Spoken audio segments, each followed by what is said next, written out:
Naik turunnya hidupmu tidak lagi berpengaruh padamu kalau pas di bawah. Kamu juga tidak akan merasa kesakitan, kalau pas di atas kamu tidak akan lupa diri. Kalau 3 dunia ini kamu kuasai, maka kamu bisa menaklukkan cokro manggilingan tadi.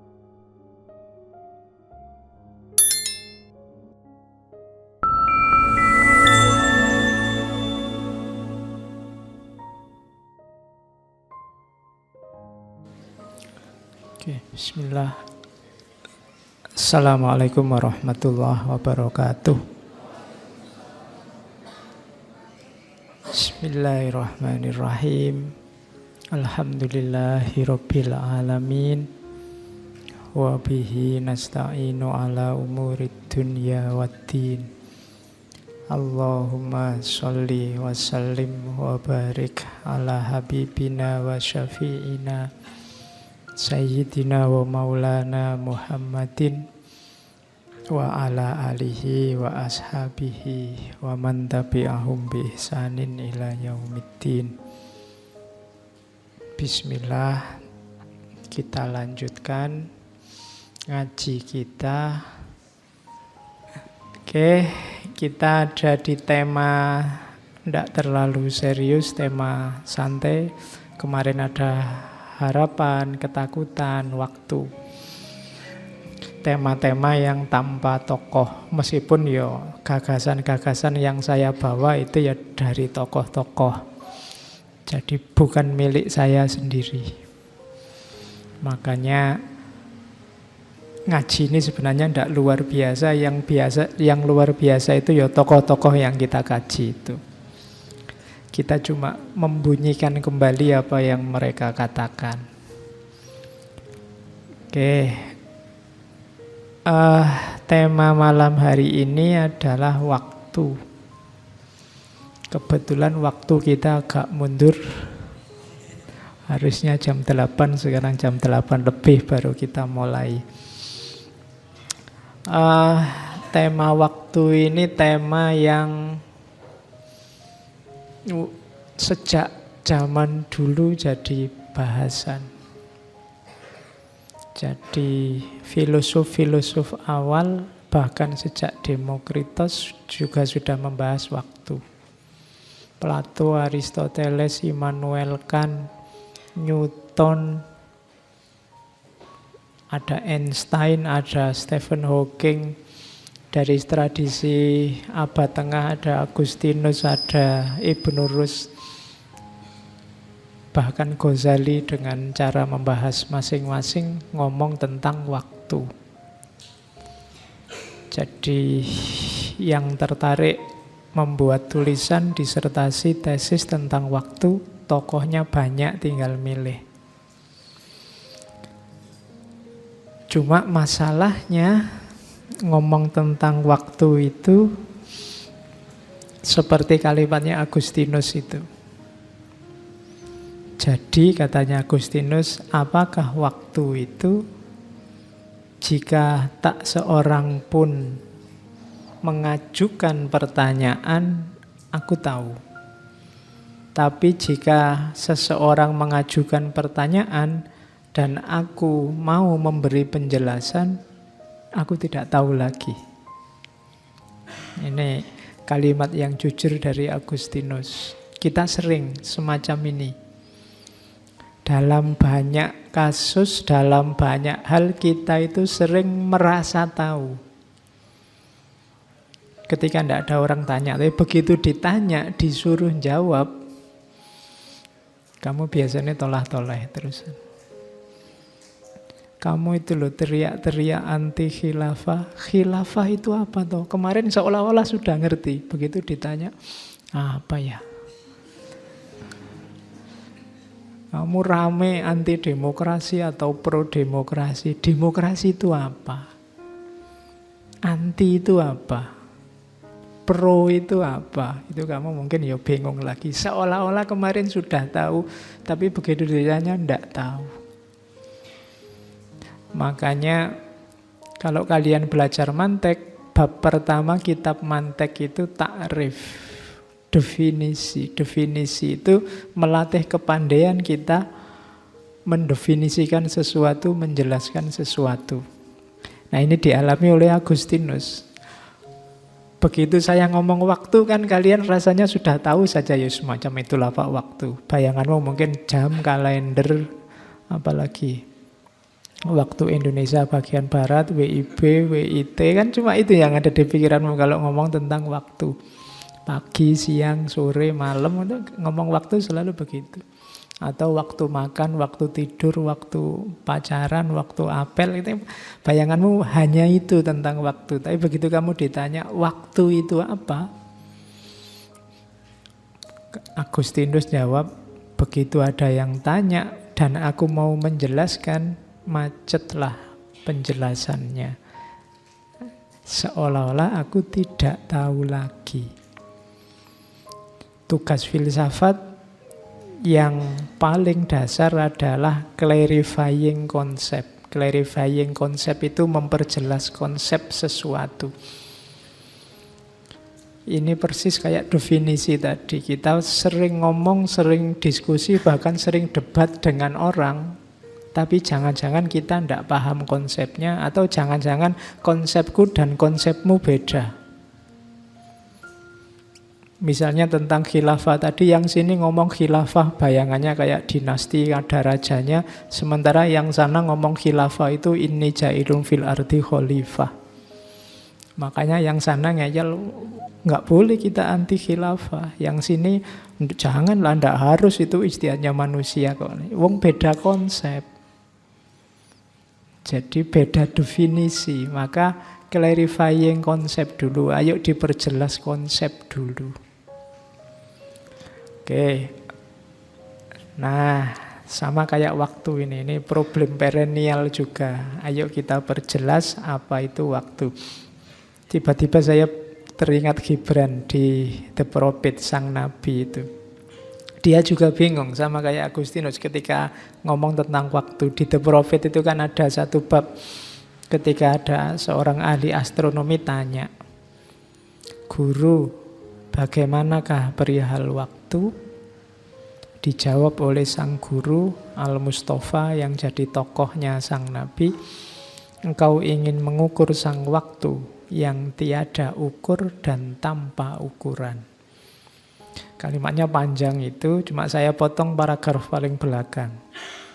Dan bukankah sang waktu itu sebagaimana hakikat cinta, tiada mengenal batas ukuran serta tak dapat dibagi.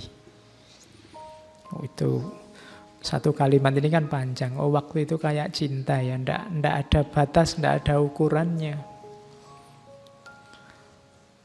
Awal itu ndak bisa diukur. Paling awal itu kapan, susah ngukurnya. Akhir juga ndak bisa diukur. Paling akhir itu kapan. Dibagi-bagi juga susah. Waktu itu kan kayak kita jalan aja. Sekarang sudah 8:30, tadi jam 8. Mbok ya dibagi-bagi dulu biar waktunya, biar nggak jalan dulu. Yang jalan yang ini aja, yang sini ndak usah jalan, ndak bisa.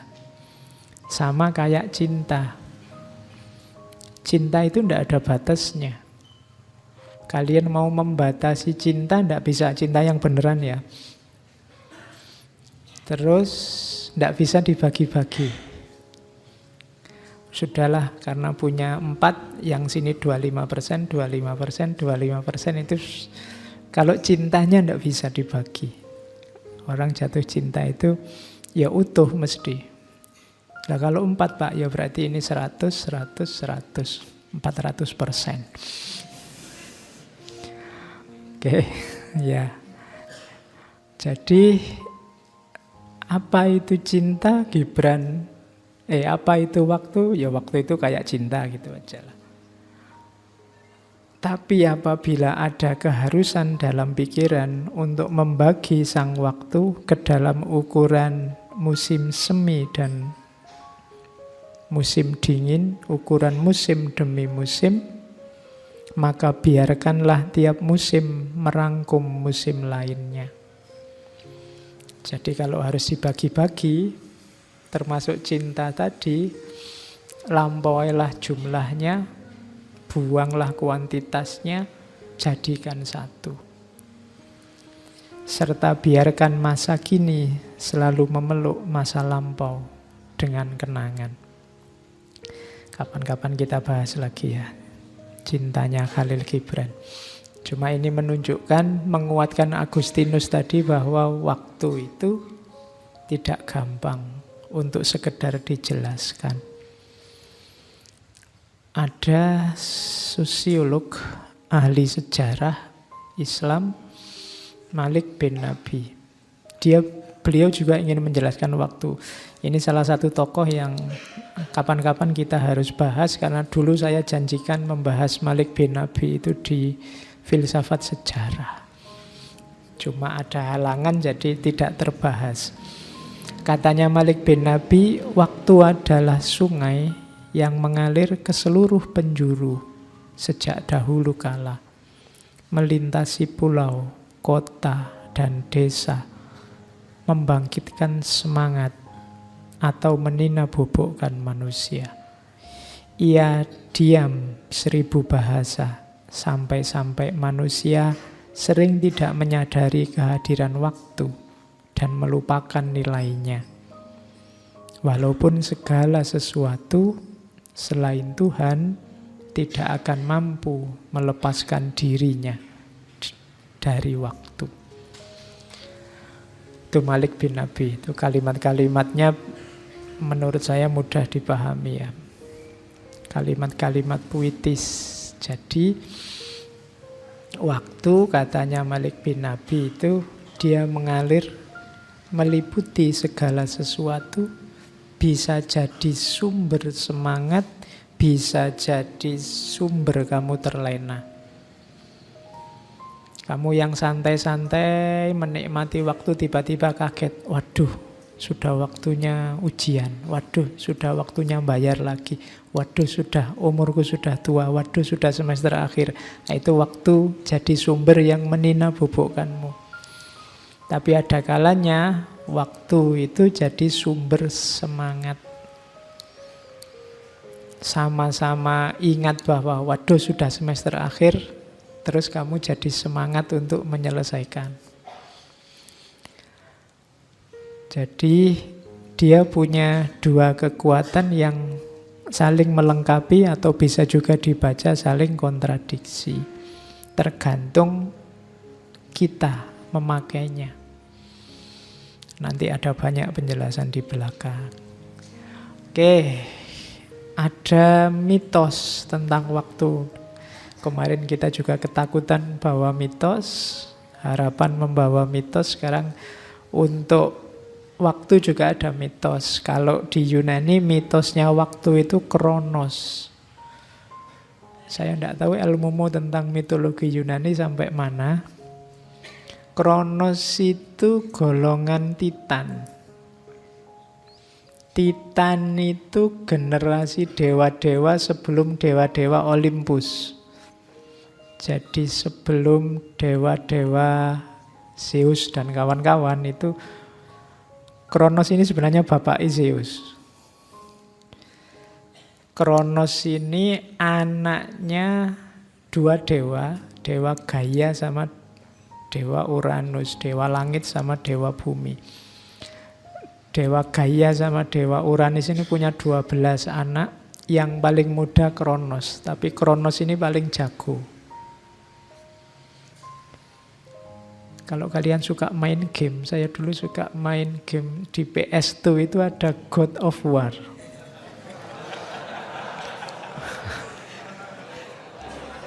Ayo, kamu masih suka enggak? Kalau sekarang sudah God of War 3 sudah ada yang punya Jepang. God of War itu perang antara Titan sama dewa-dewa Titan sama Olympus. Yo nanti cariin. Kamu penggemar game enggak? Nah, jadi karena nanti yang meruntuhkan dinasti Titan ini dewa-dewa Olympus, Zeus dan kawan-kawan. Kronos ini nanti ada yang meramalkan bahwa yang akan meruntuhkan kekuasaanmu adalah anakmu sendiri. Maka terus anak-anaknya dimakan semua, termasuk itu yang di situ ya. Ada Poseidon, ada Hades, ada Hera, ada Demeter, ada Hestia.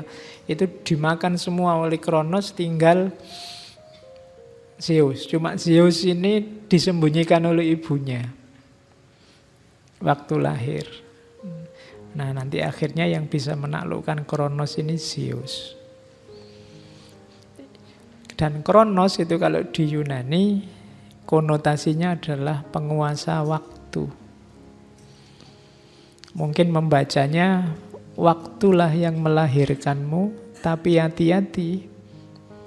Kalau kamu kalah oleh waktu, maka waktulah yang akan menelanmu dan mematikanmu. Jadi dari situlah mitologi Kronos kemudian diasosiasikan dengan waktu. Kalau kalian mungkin kenalnya Zeus ya. Kalau Zeus itu di Gunung Olympus. Nah, ceritanya Zeus ini mirip kalau di wayang itu kayak Resi Bisma. Resi Bisma itu juga saudara-saudaranya dibunuh oleh, kalau Bisma ibunya. Jadi Bisma itu 8 bersaudara. Kakaknya yang nomor 1 sampai nomor 7 oleh ibunya Dewi Gangga itu dibuang ke laut untuk menyelesaikan karma. Tinggal yang nomor 8 Dewa Brata yang nanti jadi Bisma. Ya kalian nonton Mahabharata. Ya, kan nanti Bisma ini kan yang jadi cikal bakal nanti munculnya 2 kubu antara Pandawa sama Kurawa. Oke, jadi mitosnya Kronos. Saya tidak tahu Kronos itu merek apa ya, arloji apa-apa saya lupa. Kalau di Indonesia. Oke, kita lihat dasar, gagasan-gagasan dasar tentang waktu. Yang pertama Plato sama Aristoteles. Ini guru murid, cuma pendapatnya berbeda. Tidak masalah. Mungkin kalau Plato ngerti betapa dahsyatnya Aristoteles, dia luar biasa bangga. Kalau menurut Plato, dan 2 orang ini nanti banyak mempengaruhi tradisi filsafat Islam dan teologi Islam dalam pandangannya tentang waktu. Kalau bagi Plato, waktu itu diciptakan abadi bareng sama dunia. Karena adanya waktu ini kan perputaran dunia ini. Perputaran alam semesta. Itu kan yang melahirkan waktu. Dulu, kemarin, besok itu kan matahari berputar, alam berputar, lahirlah namanya durasi, waktu. Jadi dia adalah makhluk pertama, makhluk ya, termasuk generasi makhluk pertama begitu Allah menciptakan makhluk. Begitu ada makhluk, saat itu juga lahir waktu. Saat itu juga lahir masa. Cuma pendapat ini nanti dibantah oleh muridnya Aristoteles. Katanya Aristoteles, ada lemahnya pendapatnya Pak Guru saya Plato ini. Lemahnya di mana? Kalau menurut Aristoteles, waktu mendahului alam semesta. Karena alam semesta ini kan logikanya diciptakan. Kalau dia diciptakan berarti ada fase, tidak ada kemudian ada. Fase tidak ada ini kan ada waktu sudah kan. Sebelum ada alam dengan saat ada alam. Sebelum itu kan sudah menunjukkan waktu. Jadi ada waktu sebelum alam. Padahal tadi waktu itu kan bukankah muternya alam. Alam itu kan baru. Berarti waktu ini mendahului alam.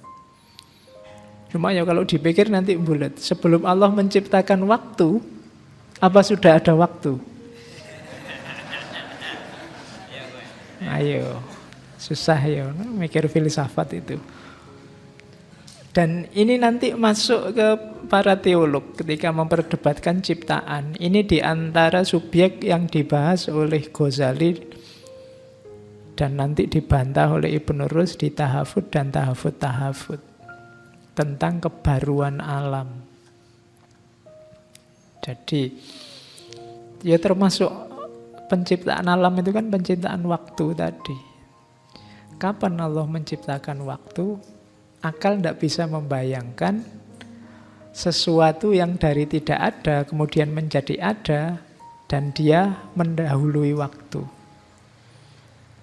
Jadi itu debat klasik. Kalau ini namanya debat metafisik. Metafisik itu dibalik fisik. Filsafatnya namanya filsafat spekulatif. Aslinya gimana? Ya kita tidak tahu. Pokoknya pinter-pinteran saja, cerdas-cerdasan saja. Besok ditanyakan langsung ke Allah. Oke, mana lebih dulu alam atau waktu? Ini kan kayak ayam sama telur. Kalau katanya Aristoteles, ya ndak bareng. Katanya Aristoteles, ya ndak mungkin bareng dong. Katanya Plato bareng, katanya Aristoteles ndak bareng. Siapa dulu, siapa belakang agak susah. Tapi ini perdebatan klasik. Masuk ke modern Newton. Newton ini termasuk yang berpandangan waktu itu mutlak sifatnya. Dia eksak, mutlak, independen, punya logik sendiri, punya proses sendiri. Di orang-orang modern nanti waktu diasumsikan sebagai linier dan terbatas. Maksudnya linier itu waktu itu jalan terus, tidak mungkin balik. Jadi maju terus, tidak mungkin ada waktu itu mundur. Meskipun kamu kalau lihat-lihat film kan banyak ada yang perjalanan kembali ke masa lalu, time travel, isu-isunya juga banyak. Cuma nanti kalau kalian googling, nanti banyak sekali argumen-argumen untuk mematahkan ketidakmungkinan perjalanan waktu ke masa lalu. Nah, kalau di modern waktu itu jalannya linier ke depan terus. Hati-hati waktu itu terbatas, maka jangan sampai kamu terlena. Karena begitu lewat, hilang sudah. Kayak kamu naik kereta, begitu ketinggalan, selesai sudah. Karena keretanya tidak bisa balik. Sudah terlanjur jalan. Ini basicnya cara berpikir modern. Di antara tokohnya Newton. Jadi waktu itu sifatnya linier, terbatas. Itu yang muncul banyak istilah hari ini kan ada keburu waktu, kehabisan waktu. Jadi seolah-olah kenapa waktu bisa habis? Ya karena waktu terbatas. Bahkan ada time is money. Waktu adalah uang. Begitu kamu kehilangan waktu, kamu kehilangan uang. Jadi kamu ikut ngaji ini kan mau nyari menghabiskan waktu secara bermanfaat biar tidak merasa rugi. Kan antara lain itu mungkin termasuk kamu menganut gagasan waktu itu linier dan terbatas. Sehingga orang modern itu dikenal banyak yang keburu-buru. Pingin nang segera beres urusannya nang. Nah, itu karena dia punya pendapat waktu ini harus dimanfaatkan baik-baik karena dia jalan terus. Tidak bisa kembali. Oke, ini gagasannya Newton. Dasarnya. Yang punya teori gravitasi. Waktu itu mutlak, waktu itu absolut. Dia berjalan secara linier dan terbatas. Terus pandangan pertama. Pandangan kedua, kebalikannya. Waktu itu sirkuler. Berputar. Jadi tidak jalan habis, tapi apa balik. Ya mungkin dari segi kuantitas waktu itu bisa hilang, tapi dari segi kualitas dia bisa balik. Jadi waktu itu berputar ulang. Waktu itu melingkar. Dia ada pola-polanya. Waktu itu bukan sumber daya yang terbatas, tapi dia tidak terbatas, berulang terus. Coba perhatikan waktu real dalam misalnya Indonesia. Indonesia itu dulu zaman penjajahan kita perang, terus merdeka. Begitu merdeka kan tidak berhenti perang. Muter lagi, perang lagi, ada pemberontakan. Terus ganti orde baru. Terus perang lagi kan untuk menjatuhkan orde baru. Ganti reformasi, puter terus. Dan kalau ditarik ke belakang zaman kerajaan-kerajaan ya memang isinya perang terus. Mojopahit jaya terus perang. Singosari mendirikannya pakai perang, keruntuhannya karena perang. Mojopahit mendirikannya perang, keruntuhannya karena perang. Nanti Demak juga begitu, Pajang juga begitu. Mataram sampai pecah-pecah. Kemudian jadi Indonesia isinya perang. Jadi kalau ada yang bilang Indonesia negara damai, negara ramah, ya mungkin saja. Tapi kok sejarahnya banyak perangnya. Sampai hari ini perangnya ganti kan, dunianya dunia maya sekarang. Kalau dulu perangnya dunia nyata. Masih perang. Ternyata muter dan tidak jauh-jauh, ya situ-itu aja. Modelnya saja yang berbeda.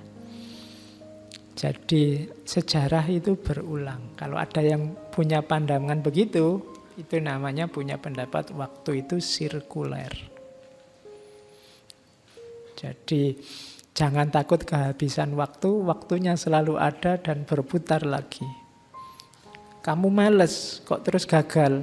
Jangan putus asa. Akhiri kemalesanmu, nanti kamu akan jadi sukses. Jangan khawatir, muter. Tapi kalau kamu males, ya muter lagi, kamu ketemunya gagal lagi.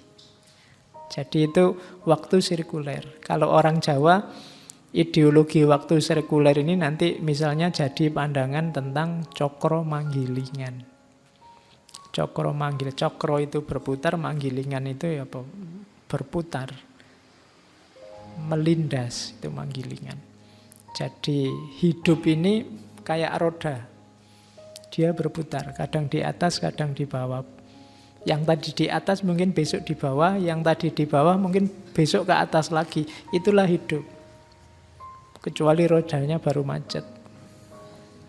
Kalau macet atau sengaja dibikin macet sehingga yang di atas terus, yang bawah terus. Tapi tidak mungkin begitu. Tunggulah saatnya cokro manggilingan. Tidak ada orang jaya terus-terusan, tidak ada orang jatuh terus-terusan.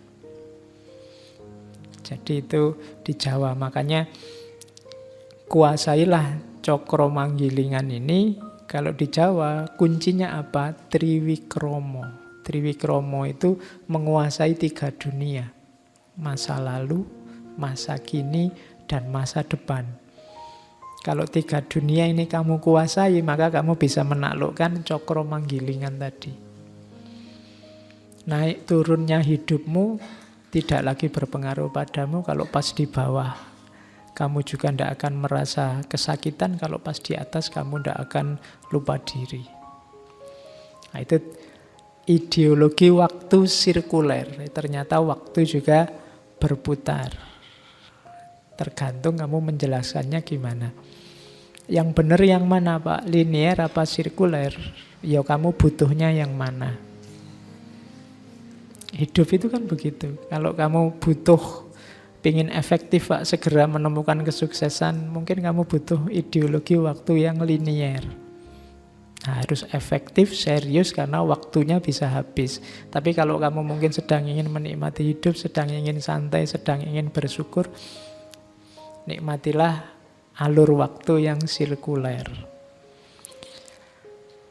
Banyak pandangan sirkuler ini ditemukan dalam falsafah timur, pandangan-pandangan timur.